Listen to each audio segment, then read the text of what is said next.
Most curious is that it appears that the Trump campaign was soliciting proposals for an online influence operation that was eerily similar to the one Russia actually delivered. The New York Times is now reporting that former Trump campaign advisor Rick Gates, quote, requested proposals in 2016 from an Israeli company to create fake online identities, to use social media manipulation, and to gather intelligence to help defeat Republican primary race opponents and Hillary Clinton, according to interviews and copies of the proposals. Gates, who's been cooperating with the special counsel since pleading guilty in February, did not act on the proposal. However, Mueller has questioned employees of the Israeli firm that drafted the proposals. That's according to the Times, which reports that Gates saw the promise of a disruption effort to swing voters in Mr. Trump's favor, and that he expressed interest in using social media influence and manipulation as a campaign tool. Well, those proposals seem to describe a smaller-scale version of the social media campaign that Russia ultimately carried out to benefit Trump and disparage Hillary Clinton. 13 Russians were eventually indicted last February for that effort, which also included the fraudulent use of fictitious online personas. I'm joined right now by Malcolm Nance, author of The Plot to Destroy Democracy. What do you make of the fact that the Trump people, in the person of Rick Gates, was out there soliciting proposals for an Israeli company to do what the Russians ultimately did, which is to screw with our elections, help Trump, hurt Hillary? Well, if you look at the timeline, this conversation took place in March 2016. This is just about the exact same time that the Democratic National Committee was discovering that their servers had been hacked into, that George Papadopoulos was out meeting with suspected members of Russian intelligence, and the rumor that Hillary Clinton's emails were in the possession of the Kremlin were being floated all around at this time.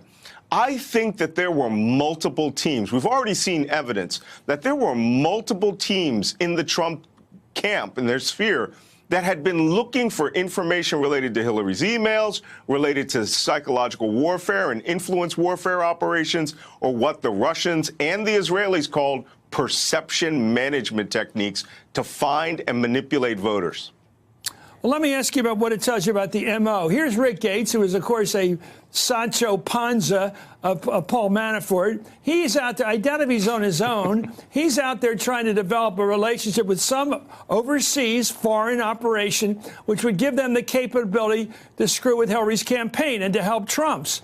What do you think? How does it fit into the jigsaw puzzle of Russian collusion, Trump-Russian collusion?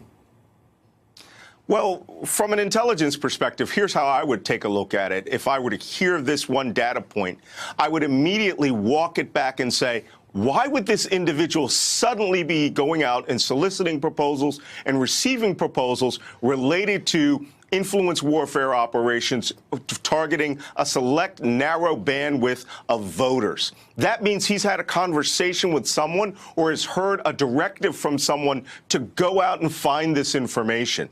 And what's interesting is Trump had already had Cambridge Analytica for over a year. Jared Kushner and Steve Bannon were on the board of that company, already carrying out these operations, which means that there was something more specific they wanted, and this group, Psy Group, was out to try to help them acquire that information. And we would later find out that there were other groups also trying to find Hillary's emails during that time.